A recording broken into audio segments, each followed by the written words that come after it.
great opportunity to work with both Zachary, who's going to be our presenter today, and his whole team. And to say they're fun and creative really is an understatement.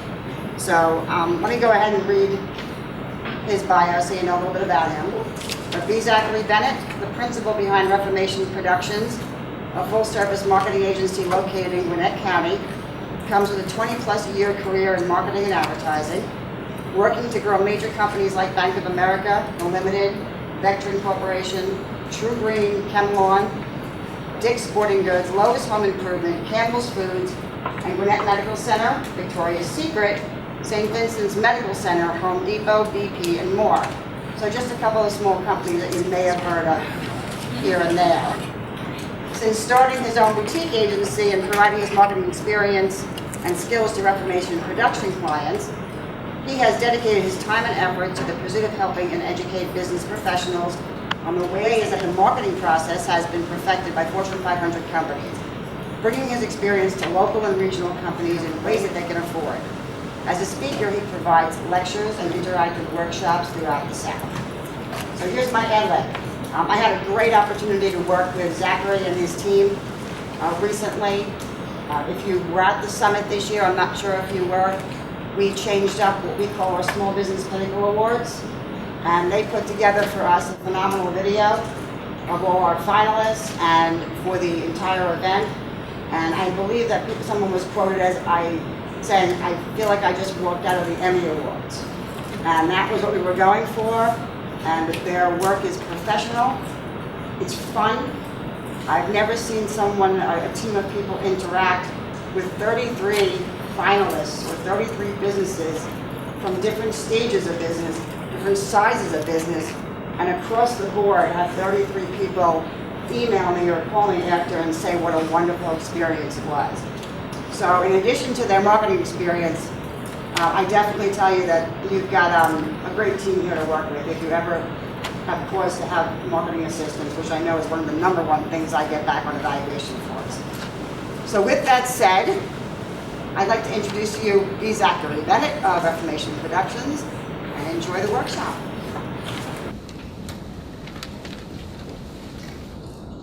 Hello everybody, how are you? Oh, I'm really loud to myself here.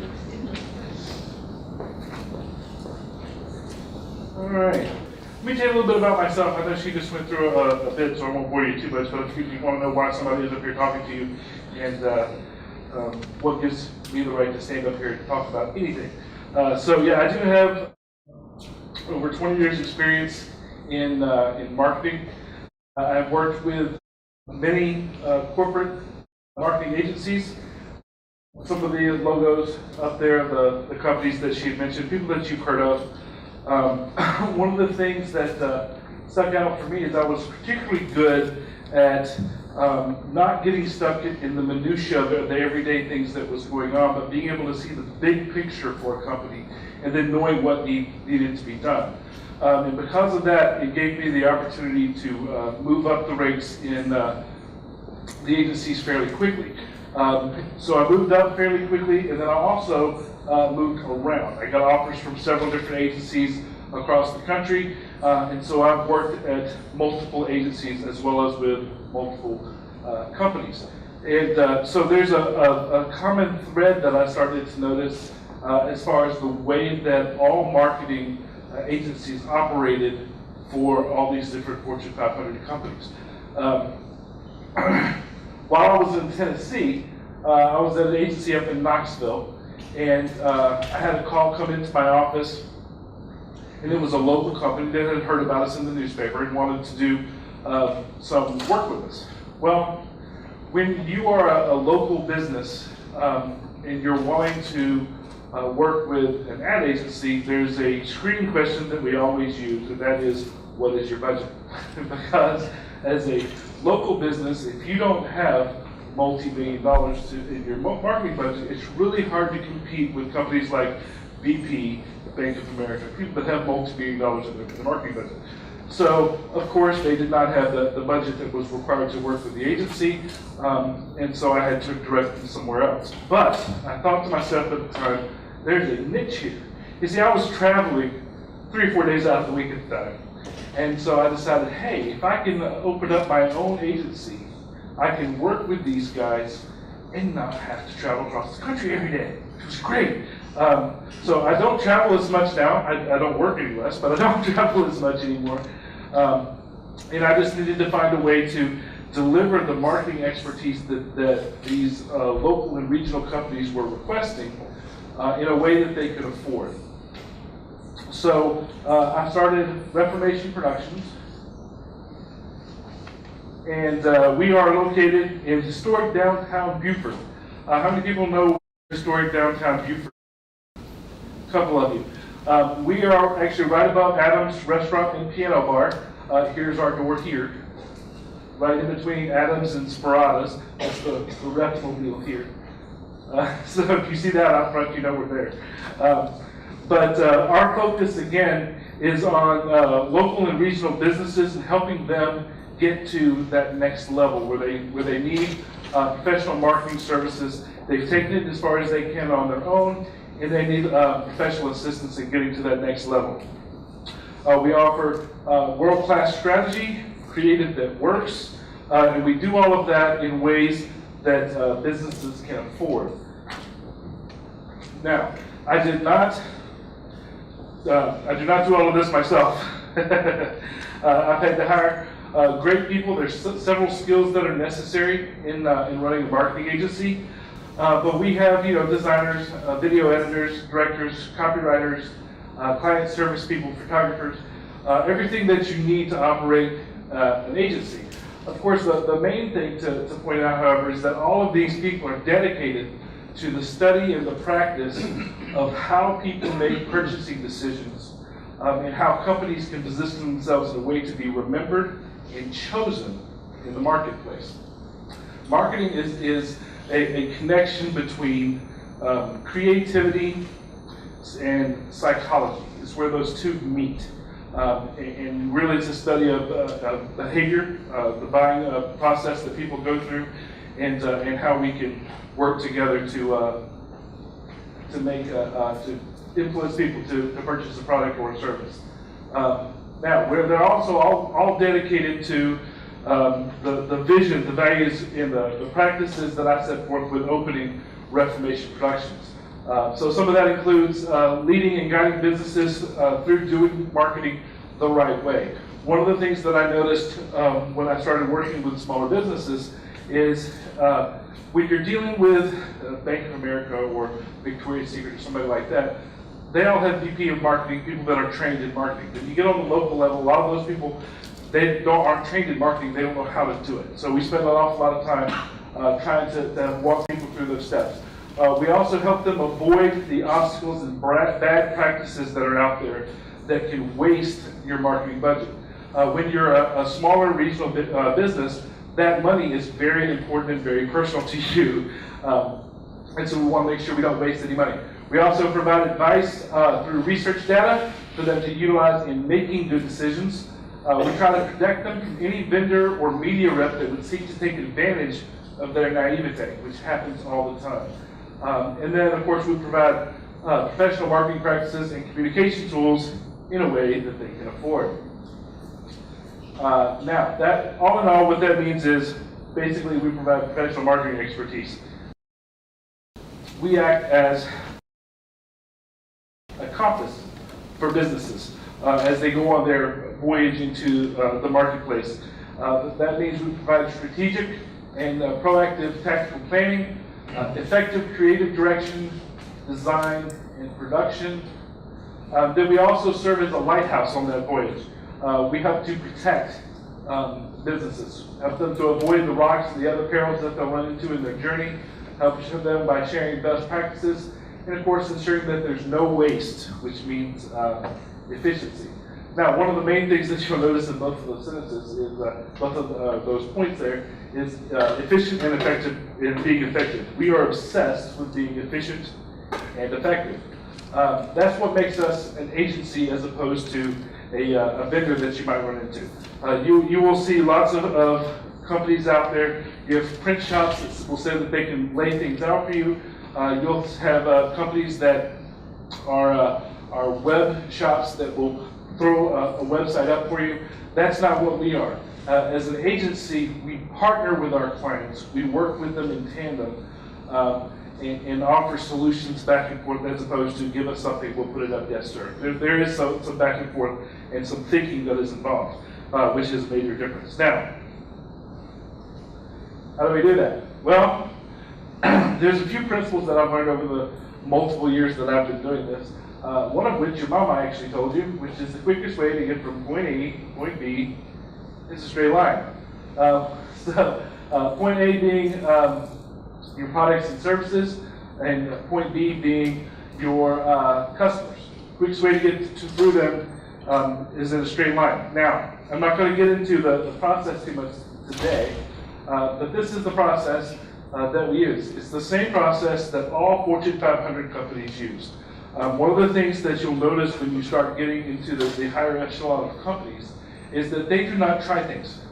There is no guessing. They know it's going to work before they ever do it so that they don't waste money. One of the ways that they do that is by following this process. I've worked with multiple companies at multiple different agencies in multiple different locations. We all use the same process. We all call it different things. We call it straight line marketing. Other places call it different things. It's still basically the same process across the country. Now, today what we're talking about is focused on stage 5, which is the measure stage, which is all about figuring out what you've done correctly, how to prepare for the next business cycle. Now, we're going to talk a lot about processes. You'll notice that a lot of life has true indefinable processes. For example, what comes up must come down. If you are born, you will die. The sun rises in the east, it sets in the right. There's lots of processes that you go through in life that are just inescapable. You can't go through them. One of the first things that we're going to talk about today is very easy for people to forget once they start getting into the minutia of running a business. Now, first thing that you have to do, of course, is you have to build your foundation. Legally, structurally, financially, your brand. You have to do all of that before you ever open your doors. So that's the first part, which is fairly obvious. It goes into operating your business. You can't stay a vision forever, right? Once it has to come out of your head, you have to actually start operating it. The next thing you have to do is to communicate your business to the public. After you start to communicate your business to the public, it then starts to grow. Those people that you've told go back into the operating your business, they become your customers, and it goes round and round. This is where growth happens. I tell people all the time, it doesn't matter if you make the best steak in the world. If you're not telling people about it, you're still just cooking for your family. You're not actually in business. Doesn't matter if it's the greatest steak in the world. Growth is contingent upon telling other people and actually having money change hands to be in business. Now, in order to stay in control of this process, until I'm not letting it get out of hands, keep track of your growth and to stay in control of how it operates, you must do periodic evaluations of what is going on right here. So that's a lot of what we're going to talk about today and how you prepare for the coming year. We recommend you do it at least once a year. Most people do it at the end of the calendar year. Larger companies will do it quarterly, semi-annually, whatever is best for you. At least once a year you need to check where your business is and what all is going on. Now, preparing your business for the coming year. That's what we're here to talk about. So, step number 1, organize your financial information. Now, I am not a CPA. Most people, CPAs love to deal with the IRS. I do not. I am not a CPA, so that I'm not going to tell you how to go about your taxes and how to categorize things. However, I am a marketing professional and a business coach, which means that I am fully qualified to tell you that your budget is the fuel for everything that your business is going to do. It's very important that you stay on top of it. So you need to understand your finances, And it starts by organizing them. You need to know how much money your company makes on a monthly basis and any variations that may exist. If you do not get paid on a monthly basis, say your pay cycles are quarterly, we still try to break it down monthly so that you can operate in such fashion. You also need to know how much your company spends on a monthly basis. The same sort of information there. Now, let's take for what we're talking about doing today, let's base everything on last year's real numbers. So you're going to actually have to dig into your books. So you need to categorize those numbers once you get them. Your income, subcategorize them with whatever your different income streams are. Whether it's, if you're a restaurant, it could be catering would be this bucket. Weekends is this bucket. Weekdays is this, whatever the buckets may have to be for your business. Categorize them so that you can see what is pulling the most money for you. Operations. This is where a lot of your hard costs are going to be. Utilities, rent, salaries, bonuses, insurance, R&D, continuing education today. Production materials, again, depending on what you are, that may vary as to what it is. Professional services, your CPA, your attorney, business coaching, janitorial, all of that falls under your operations. And then, of course, we have profit. For those that are lucky enough to have that number, it's kind of fluid, but it's important to understand and remember that. Now, the next thing is marketing, which is huge. Because again, like we said before, communicating your business is a huge part of your business. So all the different things that would go into marketing. I run into a lot of companies that you ask them what their marketing budget is, they say, I don't have one. You have one, you just may not know what it is. Okay, because you are spending money on these items. You just may need to go back and figure out, okay, what did I spend money on? And then get in front of it instead of behind it so that you start to be in control of what's going on. Some of the communication things, of course, your business cards, uniforms, if that's relative to you, promo items, advertising, internet, on down the list here, direct mail, recruitment, expos, agency services, design services, print, video, photography, all of that falls underneath the marketing window. So go through and figure out exactly what it is that you have done in the past year. Knowing where you are is very important because knowledge is power. If you do not track these things, you're never going to know where your money is going. It's very important to keep track of everything that's going on in your business. Now, if you did not categorize these things in real time, you have to, like I said, you're going to have to go back and do it. Now, if you have a CPA, work with your CPA. They should have done this for you. They should be able to pull all of this information for you, and if they did not, make them go back with you and categorize all of them so that you can figure out where your money is being spent and where it is coming in. After you get done, summarize it all. So you've broken it all down by transaction. Now you need to make your percentages. This is your percentage of income, your operations expense, your profit expense, marketing communication expenses, so that you have all of that. Again, your CPA should know some standard percentages that you should be at as far as how much you should be paying in utilities, how much you should be paying in rent, or if you're buying your building. They should know that sort of thing based on your size. Get that information from them. Now, number 2, benchmarking. Again, we're going to start with the beginning of the year. All right, so look at the beginning. Now, your calendar year, your business year, your fiscal year may be different than somebody next to you. A lot of businesses run the calendar year, January through December. Some start in the spring, like the school calendar. Obviously, it doesn't start in January, right? Your calendar can start wherever it is that you need fit. But for the purposes of today, we're going to talk as if it's the calendar year because most businesses are. Okay? So starting at the beginning of the year, we have to look at how many employees did you have at the beginning of the year. Okay? So you go through, you say, okay, I had, because that's a benchmark that people use statistically for growth. So you figure out how many employees did I have? How many locations did I have? Where were those locations? How many people visited my website? Your web, and I'm going to take a minute, and this is on the end of the presentation. All of you have a website, right? Okay, your website is the most important marketing asset that you have. Not going to talk too much about that today, but if you don't know how many people visit your website, you're missing something. If you don't have a website, you're missing something. So it's important to track that information.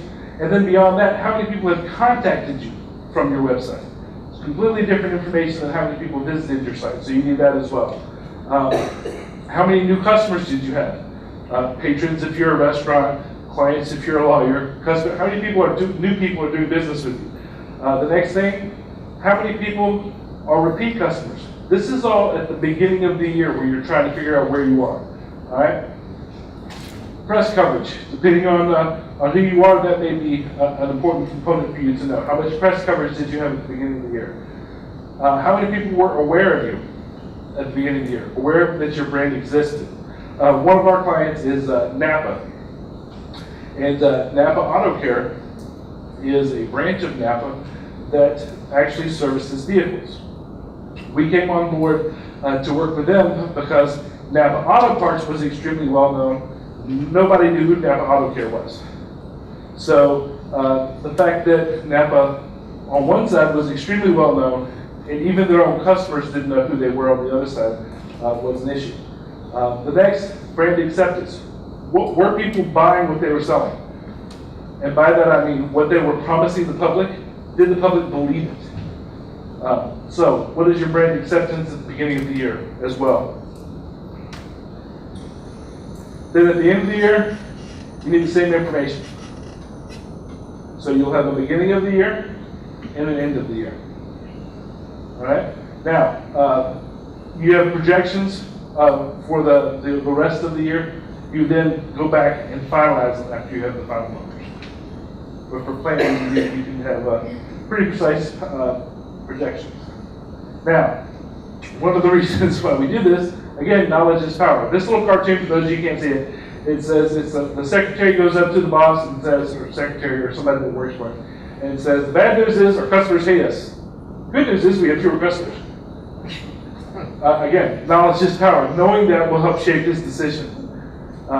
Next one that we run into, management opinion of our product. Extremely high opinion of ourselves.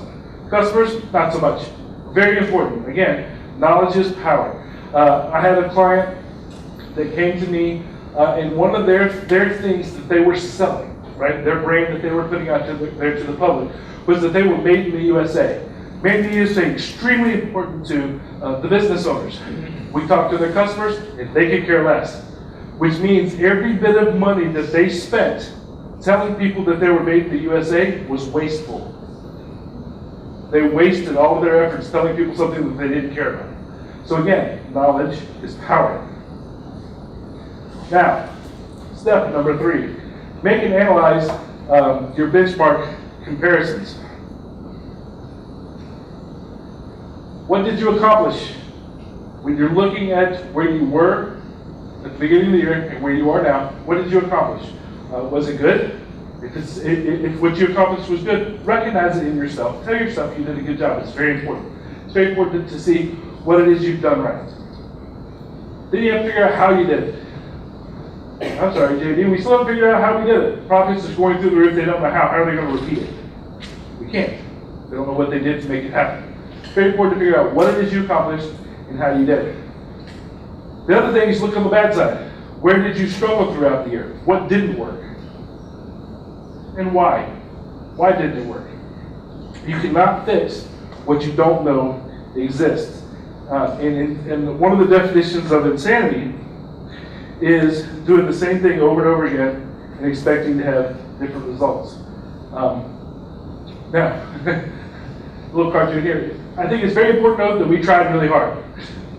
Well, trying, you have to know what it is so that you can fix it. If you do nothing, then nothing's going to change for you. Number 4, you have to then set goals based on that information. If you don't have the information that we just talked about, you cannot intelligently base goals for the next year. So, again, what did you want to accomplish? That's one of the definitions of goals. What is it that I want to do in the coming year. You have to look at long-term what you want to accomplish. What do you want to accomplish in 10 years, in 5 years, in the lifetime of your company?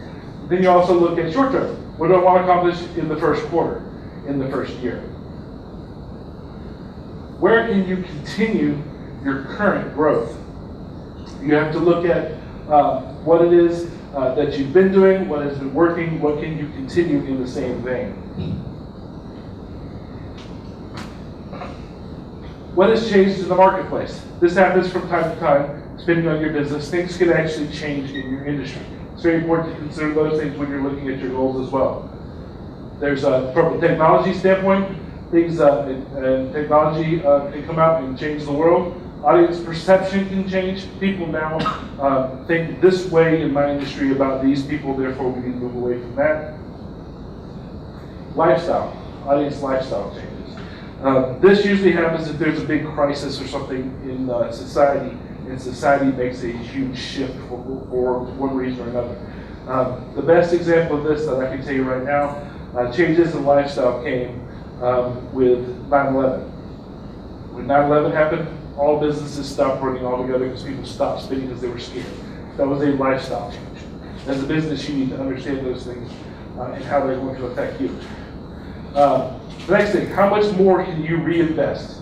Again, when we're looking at the business cycle, right? You're looking at, you communicate your business, it is growing. Growth is key. As you grow, how much of that, you can't just pocket all of that money or you're never going to grow. All right, because again, if your budget is fuel for activity for your business, you have to reinvest some of that money. Make some profit, sure. Reinvest some of that money back into your business. How much are you going to reinvest while you're setting your goal? And then what is it that you're going to do with that money? The other thing is, do you need additional funds to grow? Do you need to go outside of simply your revenue that you've made? Depending on what your goals are and what you want to accomplish, there may be capital that you have to get in addition to that. Again, it's very important to understand and know all of that moving forward. Where can you afford to expand? What is it, you've done all that you can do here, where is it that you can expand your business? You need to look at that. How can you reach more people? Again, we're talking about growth and maintaining and staying in control of that. How are you going to meet more folks? How can you better reach folks? A lot of times, when you're starting off your first 1 to 5 business cycles, you are going to be somewhat limited in what you can do, okay? Because not everybody has unlimited budgets. So when we put together a plan for our clients, we usually tell them, you have all of these things that you should be doing. Your budget tells you can take 3 of them. All right. So then you think, as you're growing, what other things can you do to better reach those people that maybe you couldn't afford to do before? What opportunities can you not afford to miss? You can look at your competition, look at what's going on in the landscape of the marketplace, and say, okay, what is going on that I can't not do? Right? What can I not afford to not be involved in? This was a good way to point this out. Several years ago, people thought Facebook was a joke. Guess what? It's not. Facebook and social media is an opportunity you cannot afford to miss at this point, right? Now, again, plan where you are going. Proactivity is what leads to being efficient, okay? If you stay on top of it, you're in control of it, you're planning on where you're going, and it helps you to stay in control. Now, let's give an example of how this has worked for some people. Okay, let's talk about Chick-fil-A. Chick-fil-A is an Atlanta-based company. How many of you did not know that? Everybody know Chick-fil-A is from here? Okay. Some facts about Chick-fil-A. It started in Atlanta, and they want to become a worldwide company, like McDonald's is a worldwide company. They also want to build a legacy for their family and for the industry. Okay, these are some of their goals that they have, very high-level goals that they have. Their brand foundation that they've built. We're just going to take one characteristic, and that's quality.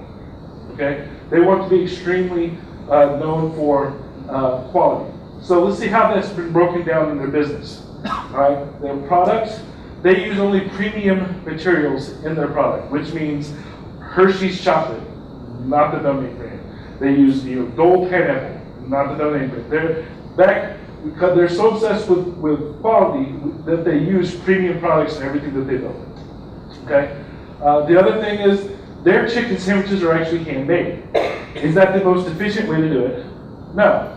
Is it the best way to get quality? Yes. So therefore they do it. You will also notice that they are never discounted. You will not see Chick-fil-A give you a coupon for anything unless it's free, which makes it charity, which is different. Okay? So they never discount themselves, because if they discount themselves, that gives you, the audience, the perception that they are a discount chain, and they don't want to be known as discount chain. They want to be known as quality. Their employees is another area. They've gone through the screening and the training to make sure that they have quality people. They also offer scholarships to their people to make sure they're getting the best that they can out there of people that are in the marketplace. They don't make them work on Sunday. That's another benefit. You don't want to work on Sunday. You know this is a good place for you to go when you're in high school. They're also very charity-oriented, again, so that you can know the heart of the people that work there. Then let's talk about their locations. They're very experience-focused. All right. Now, physically, when you walk into one of their locations, they are focused on you having a positive experience. The behavior of the people while they're there. Again, they want you to have a quality experience. So that's a little bit about Chick-fil-A. Then let's look at their strategy and how they went about communicating that. This is the operational side, right? How they went to communicate that brand to the public. Their tagline, their campaign before the one that everybody knows now, was deliciously different. How many people remember that? Okay. Deliciously different was their campaign before. It spoke to all of these things, but people didn't really know about it, didn't really connect with people. All right, so what they did is they added in another brand characteristic, which was being family friendly and having family fun. All right, which is where Eat More Chicken came from. All right, Eat More Chicken took off, and people loved it, and it helped the company to grow like gangbusters. Now, one of the things that was asked to Mr. Cathy after doing a year or two of Eat More Chicken is if he was going to change his campaign. And he looked at those people like they had lost their mind and said, no, I'm not going to change it. Why wasn't he going to change it? It was because it worked. You find out what works, you build your foundation upon what works, and then you expand from there. Okay? You don't change something that's actually working, whether you like it or not. This particular person did not care for the cows talking about chicken. But it didn't matter whether he liked it or not. What matters is, did it work? Now, we talked about the Eat More Chicken campaign. It worked, it got expanded, he did more and more and more of it because people ate it up. The calendars, the toys, it gave them opportunities, TV commercials, to be at the Super Bowl and all these different things because the public liked it and ate it up. So he expanded, he's now grown where he is nationwide. It used to be a time where you couldn't get Chick-fil-A except for in the South. Now you can actually go to California and get it. It's strongly becoming a cult favorite in no time at all. Still not worldwide though, but they're getting there. Now, so how do we achieve those goals, right? Number 5. Well, you have to set a budget for the new year. Project your income based on, again, what you think you're going to accomplish in the coming year. Subcategorize it the same way that you did on the front end. Planned operations. Make an organized plan based on those goals. Do not wing it. Do not guess what you're going to do throughout the year. Make a plan. Being organized, being proactive is very important when it comes to being successful. Be proactive in your marketing. Make a strategic plan based on your goals. Analyze your competition. See what it is they're doing.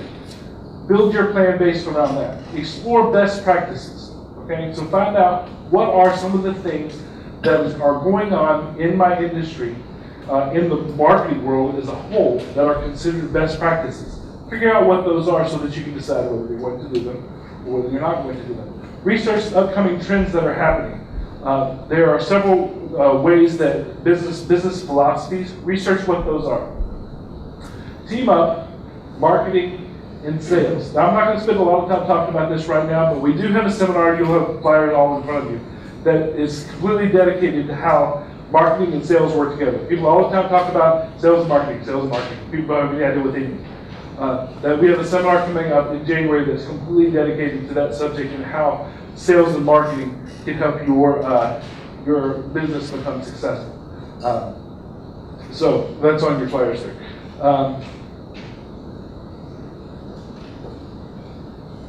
Now, the next thing after that is, and everybody always asks me this, so I'm going to tell you, which is as far as marketing goes, considering it's such a big part of how a business operates, right? It's that third big leg that causes growth to happen. People always ask, well, how much should my marketing budget be? I get asked that all the time, so I'm going to tell you. The marketing budget, generally speaking, should be between 8 and 12% of your gross revenue. All right. This is if you're an established company like Coca-Cola, somebody that's been in business. They still, you notice you still see Coke products out there, or Coke marketing, advertising. It's because they understand they still need to do that in order to stay in business and to communicate their brand. 8 to 12% is usually what people do. Being aggressive is 13 to 20%. All right. So if you're first coming out, you want to launch on the marketplace by gangbusters, 13 to 20% is considered aggressive. Now, how do we arrive at these numbers? There are several different philosophies, but it's important, while these are the general practices that are used, let's look at some studies. All right. Duke University 2014 study. What they found is, on average, of all the businesses across the country, okay, B2B, business to business, for products, 10.6%. For service, 10.1%. For B2C, that is business to consumer, that was for products, 16.3%. For services, 10.9%. This is everybody that they serviced across the country. All right. So 10% is about average for people, considering the people that are just in business and the people that have been in business for 100 years. Now, when you look a little further into the information, let's look at some companies that you actually know. You have Microsoft at 18, Apple at 7, LinkedIn at 35. Again, depending on lots of different variations, that number may be different. Based on what industry you're in, based on the location where you are, based on the number of years that you have in business. So it can vary. You need to know, as far as this is concerned, you need to know what's relevant to your industry. Okay? The other thing to notice, and I know you can't see that from here, but you always map whatever was invested in marketing to whatever your growth was. If you look, let's look at Apple here. Apple invested 7%, they had a 7% growth. Intel, 15%, they had a 6% growth. Salesforce, 53% of their revenue went back into marketing. They had a 33% growth. Again, data, knowledge is power. You make decisions based on what is actually going on in the world. You do not guess. That being said, this is an awful lot to come up with. So there are several different philosophies on how to come up with that marketing number. I'm not going to sit here and try to tell you what they all are. But if you want to know what they are, we have several white papers on the different philosophies behind how to set a marketing budget. If you email us, I will send you a link to all the papers. Read them all, and you can determine how you want to go about building that number for you. Because again, it changes depending on what business that you're in. You have to decide, I align with this philosophy, and that's what I'm going to use. All right? So if you want to get those white papers, just shoot us an email and we will send them to you. Now, once you have your goals, number 6, how do you achieve those goals? Right? Because you're preparing for the next year and what you're going to accomplish in the next year. You have to ensure that you are following best practices to the best of your ability, and that you have a good brand foundation. If you don't know how you are doing, if you don't know if you are following best brand practices, if you don't know if you have a good foundation, you can do what's called a communications critique. You can contact Cami at our company. Cami, wave your hand. That's Cami. And she can set you up where we can help you do a checkup on your company to see where you are. Okay? Now, the budget range, since budget is a big hard question that we always have to ask. Budget range for those is between $200 and $1,000 a piece, depending on how deep the analysis goes. If you just want us to look at it with our experience, look at all the materials that you have and tell you where you are, that's one thing. If you want us to go in and actually do a competitive analysis and tell you where you are against your number one competitors, that of course would be more expensive. But that will kind of give you a button on where you are if you need to help in figuring that out. Because a lot of times you're running your business, you have your head down, you're moving forward. A lot of times you get lost with knowing where you actually are in the marketplace. The next thing, how to achieve those goals. Market towards targeted consumer segments in your business. It's very important that you actually know who it is you are communicating to, and that you connect with them emotionally. Emotionally, we talked about making somebody feel a certain way in order to convince them to do business with you.